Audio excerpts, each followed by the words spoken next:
देखें, Pakistan board of peace का member है और जब ये बोर्ड ऑफ पीस का मेंबर बना तो उनका एक आईन है ओरिजिनली, जो अभी इनिशियली तो वो जाहिर है बोर्ड ऑफ पीस तो ने तो पीस कायम करने की जाहिर पोजीशन में नहीं है, वो इसीलिए कि वो तो फार्मूला ही फ्लॉप हो गया है।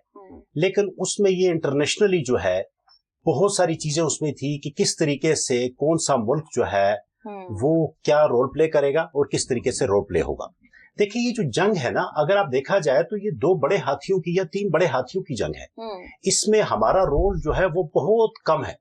हम इसमें कोई शक वाली बात नहीं है कि इस्लामी ममालिक हैं उसमें हमारा रोल अहम और बेहतर इसीलिए है कि हम भी एक एटमी मुल्क हैं। बिल्कुल। तो इसीलिए हमारे पास वो सलाहियत अल्हम्दुलिल्लाह मौजूद है। हम लाइजोनिंग अपने लेवल के ऊपर करा सकते हैं, लेकिन हम गारंटीज नहीं दे सकते। देखें, ईरान गारंटी जो है वो देखें, अगर अमेरिका जंग खत्म करना भी चाहे ना या इजराइल खत्म भी करना चाहे, लेकिन ईरान ये जंग खत्म नहीं करेगा। अब नए हम जो है वो उसको या जो गल्फ का जो ओवरऑल सिस्टम है उसको बहाल करने के लिए उसको गारंटीज की जरूरत है। उसको इस चीज का अंदाजा हो चुका है।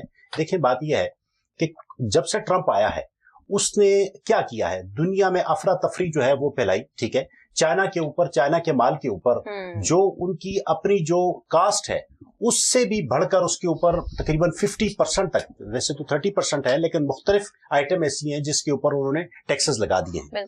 अब चाइना को ये चीज नजर नहीं आ रही, पूरी दुनिया में इस टाइम 79% एक्सपोर्ट है चाइना की, जो पूरी दुनिया को माल दे रहा है, और बहुत सारा जो उसमें माल है तकरीबन जो 42 या 43% है वो अमेरिका में जाता है। तो अमेरिका में जो उस टाइम इसकी सप्लाई है वो तो लॉस में जा रही है। ठीक है, अच्छा, फिर जो देखें इंटरबैंक के जरिए पूरी दुनिया में जो डॉलर का सिस्टम जो है मुतारिफ कराया गया 1967 में, और उसके बाद ये अरसा दराज से इसको चेंजिंग नहीं लाया गया। $13 जो है पर ट्रांजैक्शन जो है वो एट एनी कॉस्ट जो है वो अमेरिका ने उस ट्रांजैक्शन के थ्रू कमाना है। ये अरबा डॉलर जो है वो मंथली वो इसके में कमा रहा है। तो इंटरनेशनल करेंसी के तौर पर युआन जो चाइनीज करेंसी है और रशियन रबल्स जो है वो इंटरनेशनली उनमें भी ट्रेड जो है वो भी चाह रहे हैं। फिर आप ये देखें कि ईरान को तो कोई खास फर्क नहीं पड़ता, वो इसलिए कि 47 ईयर से वो मुख्तलिफ किस्म की सैंक्शन के अंदर वो जी रहा है, वो तो जी रहा है ना, उसको तो मसला कोई नहीं। लेकिन रशिया जो है उसका ऑयल जो है वो उसके ऊपर भी पाबंदियां थी। तो रशिया इंटरनेशनल मार्केट को वो ऑयल जो यहां पर 67 रुपीज में गल्फ दे रहा था वो $41 के ऊपर देने को तैयार था, लेकिन अमेरिका की सैंक्शन की वजह से, मुख्तलिफ किस्म की उनकी चपलिश की वजह से वो नहीं जा रहा था। फिर जो उनका असला था चाइना का, वो इंटरनेशनल मार्केट नहीं हो रहा था, और इंटरनेशनल मार्केट हो भी रहा था तो वो उसकी जो सप्लाई थी, उनकी जो पेमेंट्स थी वो फंस जाया करती थी। वो हमेशा जो लोकल जो उनका ग्रीन चैनल है उसके थ्रू पेमेंट्स नहीं होती थी, इसीलिए वो असला नहीं हो सका। ऐसे ही बेहतरीन किस्म का जो असला है अपना क्या रशिया का है वो भी मार्केट नहीं हो रहा था।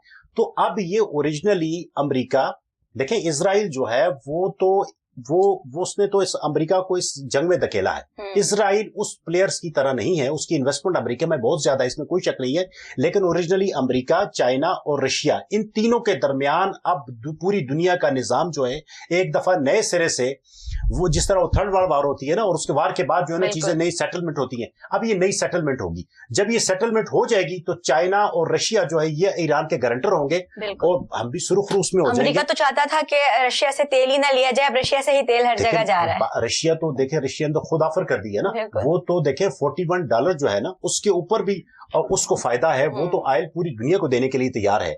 अगर आपका गल्फ, अच्छा दूसरी बात यह कि गल्फ के ऊपर जो डिपेंडेंसी थी ना, इसको ये कम करना चाहते थे वो, इसीलिए कि इंटरनेशनल जो स्टॉक थी या जो इंटरनेशनल इन्वेस्टर था वो बड़ी तेजी से गल्फ मूव कर रहा था, वो उसको सिक्योर कर रहा था कि जी गल्फ जो है बड़ा सिक्योर है।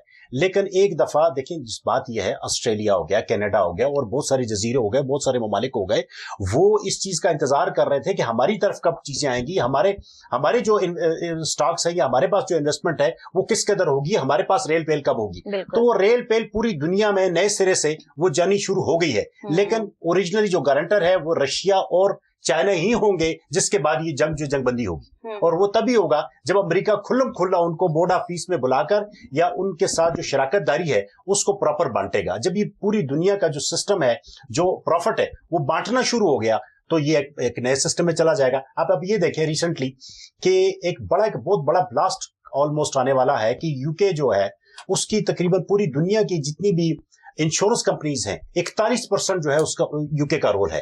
अब वो जितने भी हवाई जहाज थे चाहे वो किसी भी किस्म के बहरी जहाज थे या ये तेल सप्लाई वाले जहाज थे, इन तमाम की जो है वो इंश्योरेंस कंपनीज के थ्रू ओरिजिनली इंश्योरेंस वो करती थी और इनकी बड़ी हैवी किस्म की जो अमाउंट्स थी वो यूके के पास मौजूद थी।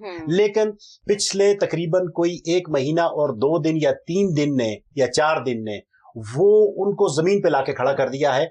और जब ये अचानक ये एकदम अपना लॉस जो है शो करेंगे तो पता नहीं पूरी दुनिया की स्टॉक एक्सचेंज का क्या होगा और फिर जो इन्वेस्टर है वो कौन कहाँ पे खड़ा है उस टाइम पता चलेगा। बढ़ते हैं तजीन साहब की